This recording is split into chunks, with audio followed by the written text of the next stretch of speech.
Ismail Haniyeh को इस्राएली agency Mossad ने ईरानी एजेंटों के जरिए कत्ल कराया और वो एजेंट ईरान छोड़ चुके हैं। बरतानवी अखबार का दावा। द टेलीग्राफ ने लिखा, ईरानी एजेंटों ने गेस्ट हाउस के 3 कमरों में धमाका खेज मवाद नस्ब किया था। ईरानी हुक्काम के पास एजेंटों के कमरों में आने जाने की वीडियो मौजूद है। धमाका खेज मवाद ईरान के बाहर से बगैर रिमोट कंट्रोल तबाह किया गया। न्यूयॉर्क टाइम्स का कहना है, ईरान ने मिलिट्री और इंटेलिजेंस एहलकारों समेत 20 मुलजिमान को हिरासत में ले लिया। ईरानी वजीर इंटेलिजेंस का कहना है, इस्माइल हनिया का कत्ल इसराइल ने अमेरिका से ग्रीन सिग्नल मिलने पर किया।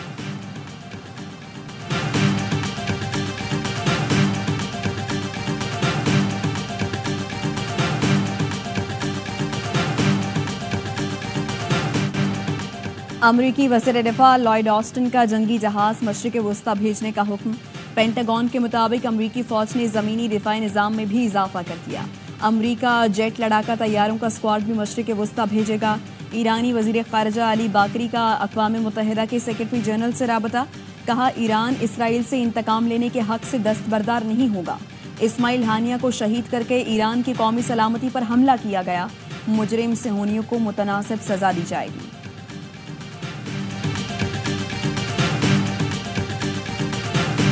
इसराइली फौज की गजा में दहशतगर्दी बमबारी में मजीद 30 फलस्तीनी शहीद। गरबी किनारे के इलाके तलकरम में इसराइली फोर्सेस ने गाड़ी को निशाना बनाया, जिसमें 5 फलस्तीनी शहीद हुए। खान यूनिस में रहायशी इमारत पर हमले में 4 अफराद शहीद हुए। अमरीकी वज़ीर दिफ़ा लॉयड ऑस्टिन ने 9/11 के मास्टरमाइंड खालिद शेख मोहम्मद के साथ मुआहिदा मनसूख कर दिया। मुआहिदे के तहत मुबैना तौर पर खालिद शेख मोहम्मद को इतराफ़ जुर्म के बदले सजाए मौत नहीं दी जानी चाहिए थी। लॉयड ऑस्टिन ने मेमोरेंडम में कहा, मुलजिम के साथ मुकदमे से कबल मुआहिदे करने के फैसले की जिम्मेदारी मेरी है। मैं इन तीनों मुआहिदों से दस्तबरदार होता हूँ।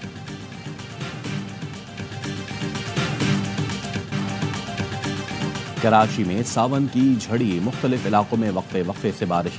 24 घंटे के दौरान सबसे ज्यादा 41 मिलीमीटर बारिश कियामाड़ी में हुई। सदर कायबाबाद में 19, औरंगी में 18, कोरंगी में 16, जिना टर्मिनल गुलशन अदीब में 3.5 मिलीमीटर बारिश हुई। आज शाम या रात को तेज बारिश का इम्कान महकमा मौसमियात का कहना है। बारिश बरसाने वाले सिस्टम के असरात 6 अगस्त तक रहेंगे। मेयर कराची मुर्तज़ा वहाब का शहर के मुख्तलिफ इलाकों का दौरा। काबल्दिया उज़्मा ने बारिशों से पहले इंतजाम कर लिए थे। किसी इलाके में पानी जमा होने की शिकायत मौसूल नहीं हुई।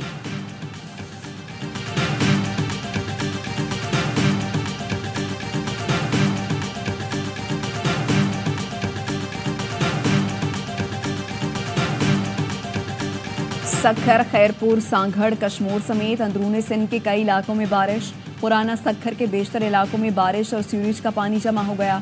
टंडो मोहम्मद खान की सड़कें भी ज़ेरे-आब। खैरपुर में बारिश से जल थल एक हो गया। कुह सुलेमान में तूफानी बारिश से राजनपुर में तबाही, फसलें और घर ज़ेरे-आब। कई घर गिर गए, घरों का सामान सैलाबी रेलों में बह गया।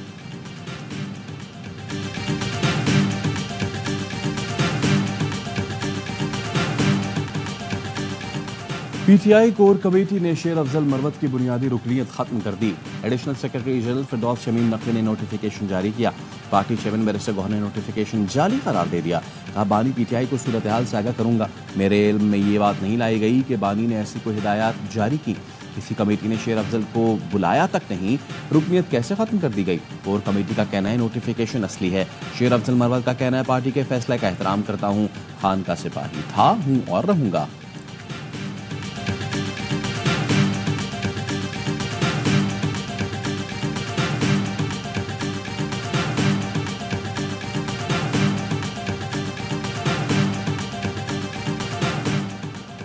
बानी पीटीआई और बुशरा बीबी के केस सुनने वाला जज फिर तब्दील। वजारत कानून ने नए जज की तैनाती का नोटिफिकेशन जारी कर दिया।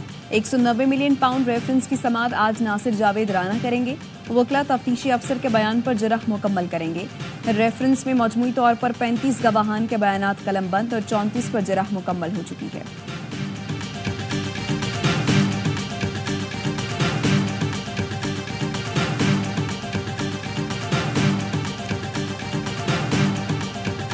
गुफ्तगू उससे होती है जिस पे आपको एतमाद हो, ये बात करेगा पे वो खड़ा रहे। सिस्टम खतरे में लग रहा है, ये डिपेंड करता है मौजूदा हुक्मरान पर। खतरा तो हमसे शेयर तो नहीं किया उन्होंने। हमने उनको कहा पार्लियामेंट के अंदर जो आपको स्ट्रेंथ चाहिए, वोट चाहिए, वो हम आपको देते हैं, बाकी वो डिलीवर करें ना। खतरे लग रहे हैं तो वो प्राइम मिनिस्टर एडवाइस करे, डिसॉल्व कर दे, नए इलेक्शन करा दे।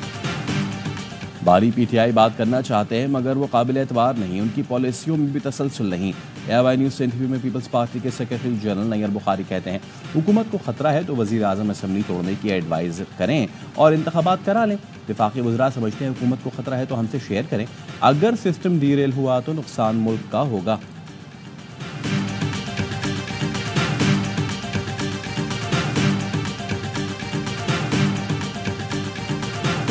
ख्वाजा आसिफ साहब ने बात कही, मैं इसके खिलाफ हूँ। किस हैसियत में जनरल फैज साहब ने उनको ये दावत दी? तो मेरे लिए कोई इस तरह बात करेगा वो भी सहूलत कर रही है, किसी और के लिए 2018 में रोल अदा करता है, या आज तक हो रहा है वो भी सहूलत कर रही है, वो भी जुर्म है। और मुझे कोई इस तरह की कोई ऑफर करेगा वो भी जुर्म है। फैज हमीद ने ख्वाजा आसिफ को जो बात कही, मैं सिरे से ऐसी ऑफर के हक में नहीं। फैज हमीद ने किस हैसियत में ऐसी पेशकश की? 2018 में सहूलतकारी की गई, आज भी सहूलतकारी जारी है। ऐसी ऑफर करना जुर्म है, ऑफर करने वाला मुजरिम है। नून लीगी रहनुमा जावेद लतीफ कहते हैं 8 फरवरी को ऐसा माहौल बनाया गया कि नवाज शरीफ वजीर आजम न बन सके। इस कदर झूठ बोला जा रहा है कि सच्चाई सामने आने से शर्मा रही है। नवाज शरीफ को अब बोलना चाहिए, सब कुछ बता देना चाहिए, यही पाकिस्तान के मफाद में है। माजी में नवाज शरीफ वसीतर मुल्की मफाद में खामोश थे तो हम भी चुप थे।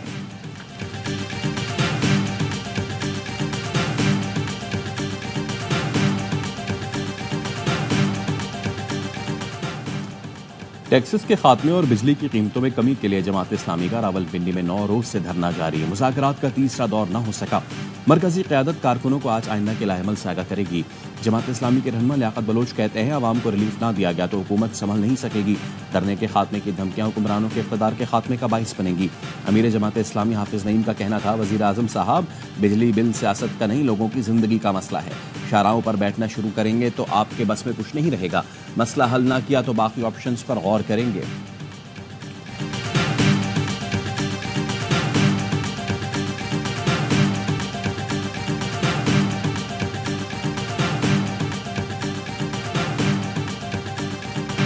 तनख्वाहदारों पर बोझ कम करने का फैसला। वज़ीर आज़म ने रिलीफ के लिए मौशी टीम को टास्क दे दिया। ज़राए के मुताबिक माहाना 1 लाख रुपए तक तनख्वाह पर इनकम टैक्स की शरह में नजरसानी का फैसला किया गया। तनख्वाहदार तबके को इनकम टैक्स रिलीफ पर IMF को एतमाद में लिया जाएगा। घरेलू बिजली का बिल है, उस पर आपके पास 18% सेल टैक्स लगता है और 7.5% एडवांस इनकम टैक्स लगता है। हुकूमत को फिल फॉर वो टैक्स हटा देने चाहिए। बिजली के बिल 25%, 20% लोगों के कम हो सकते हैं। ये एक शहबाज शरीफ साहब अपनी कलम की जुम्बिश से कर सकते हैं, इसमें कोई रुकावट नहीं है। वज़ीर आज़म सेल्स और इनकम टैक्स फौरी खत्म कर दें तो बिजली बिल 20 से 25% कम हो जाएंगे। IMF को भी एतराज़ नहीं होगा। साबिक वज़ीर ख़जाना मिफ्ता इस्माइल ने बिजली के बिल कम करने का फॉर्मूला बता दिया। कहा कराची के करीब 5 चक्कियों से मुफ्त बिजली मिल रही है। ट्रांसमिशन लाइन न होने के बायस हुकूमत ये बिजली नहीं लेती।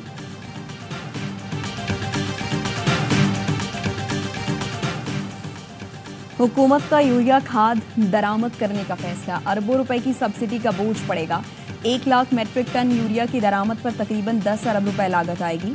2 अगस्त को होने वाले ECC इजलास की अंदरूनी तफसीलात सामने आ गई। यूरिया की 50 किलो बोरी मकामी कीमत के मुकाबले 2932 रुपए तक महंगी पड़ेगी। यूरिया की दरामद के लिए 5 अरब 86 करोड़ रुपए से जायद की सब्सिडी दरकार होगी। UAE की वेस्ट ट्रेड इंटरनेशनल की कम से कम बोली मंजूर कर ली गई।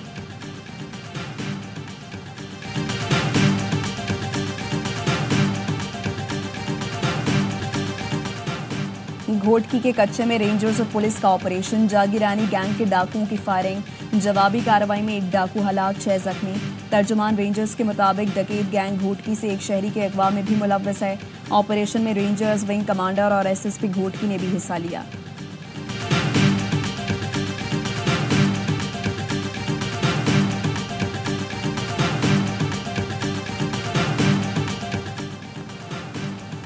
कराची में पुलिस एहलकार को रिटायर्ड पुलिस एहलकार ने कत्ल कर दिया। लाडी दाऊद चौरंगी के करीब मोहम्मद अकरम होटल पर दोस्त जफर के साथ बैठा था। तल्ख कलामी पर रिटायर्ड एहलकार जफर ने 4 गोलियां मारकर कत्ल कर दिया। पुलिस के मुताबिक दोनों में काफी अरसे से तनाजा चल रहा था। फायरिंग के जद में आकर 2 साल का बच्चा जहां भाग, एक शहरी भी जख्मी हुआ। नौशहरों फेरोज में पसंद की शादी करने वाले जोड़े के घर हमला। फायरिंग से दुल्हे के वालिद समेत 3 अफराद जख्मी, दुल्हन अगवा। पुलिस का कहना है पसंद की शादी पर लड़की के रिश्तेदार नाराज थे। मुल्जिमान की गिरफ्तारी के लिए टीम तश्कील दे दी गई है।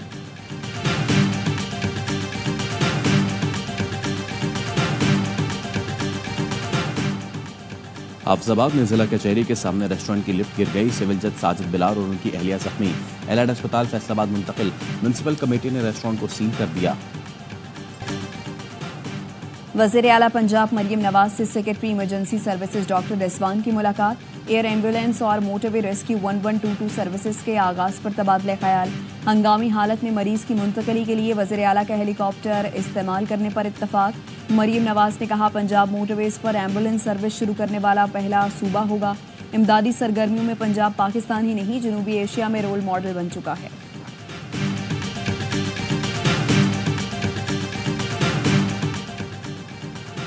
वफाकी पुलिस को 50% कोटे पर दीगर सूबों से भर्तियों का हतमी फैसला करने से रोक दिया गया। इस्लामाबाद हाईकोर्ट ने तहरीरी हुक्मनामा जारी कर दिया। कहा, इस्लामाबाद पुलिस में भर्तियों का अमल जारी रहेगा। दीगर सूबों के 50% कोटे का रिजल्ट नहीं सुनाया जा सकता। इस्लामाबाद का डोमिसाइल रखने वाले उम्मीदवारों का फैसला सुनाया जा सकता है। अटॉर्नी जनरल और एडवोकेट जनरल इस्लामाबाद आइंदा समाअत पर मुआवनत के लिए तलब।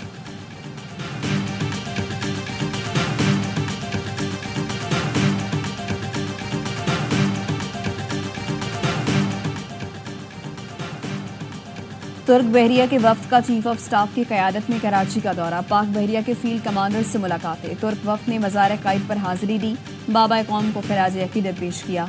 पाकिस्तान और तुर्क बहरिया के जहाज़ों ने बहीरा अरब में पेट्रोलिंग और मश्क में हिस्सा लिया।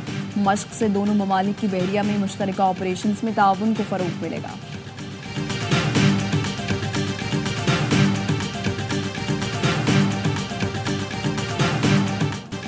बरतानिया में साउथ पोर्ट चाकू हमले के खिलाफ मुजाहरे फूट पड़े। लिवरपूल और सनडरलैंड में भी एहतजाज। सैकड़ों अफराद सड़कों पर निकल आए। मुतादिद गाड़ियों को आग लगा दी। पुलिस पर पथराव, पुलिस स्टेशन भी जला डाला। 17 साला चाकू बरदार हमलावर ने डांस क्लास के दौरान 3 लड़कियों को कत्ल, 11 अफराद को जख्मी किया था। अमरीकी नायब सदर कैमला हैरिस ने सदारती उम्मीदवार के लिए दरकार पार्टी वोट हासिल कर लिए। कैमला को इलेक्ट्रॉनिक वोटिंग में डेमोक्रेट डेलीगेट्स के मतलूबा वोट मिल गए। रिपब्लिकन उम्मीदवार डोनाल्ड ट्रंप की कैमला हैरिस पर तनकीद। कैमला को डेमोक्रेट पार्टी में तीसरे दर्जे की लीडर करार दे दिया।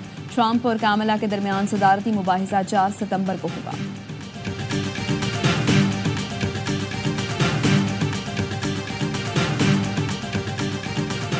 पाकिस्तान की team Asian under 18 volleyball championship के सेमीफाइनल में पहुंच गई। कौमी टीम को लगातार 4 कामयाबियों के बाद जापान से शिकस्त हुई। सुपर 8 में बेहतर पॉइंट्स की बुनियाद पर पाकिस्तान ने फाइनल 4 के लिए क्वालिफाई किया। सेमीफाइनल में पाकिस्तान का मुकाबला ग्रुप ई की टॉप टीम से होगा। पेरिस ओलंपिक्स में चीनी खातून खिलाड़ी के लिए एक साथ 2 खुशियां। बैडमिंटन मुकाबले में पहले गोल्ड मेडल जीता, फिर हम वतन खिलाड़ी का दिल भी जीत लिया। लियू चिन ने हांगयांग को शादी की पेशकश की। विमेन एथलीट ने फौरन हाँ कर दी। और पेरिस ओलंपिक्स में मेडल टेबल पर चीन का राज। 13 गोल्ड, 9 सिल्वर और 9 ब्रॉन्ज मेडल के साथ पहले नंबर पर। मेजबान फ्रांस और ऑस्ट्रेलिया की 11-11 गोल्ड मेडल हासिल करके दूसरी और तीसरी पोजीशन। तमाम मुकाबले देखिए ए स्पोर्ट्स और ARY ज़ैप पर बराह रास्त।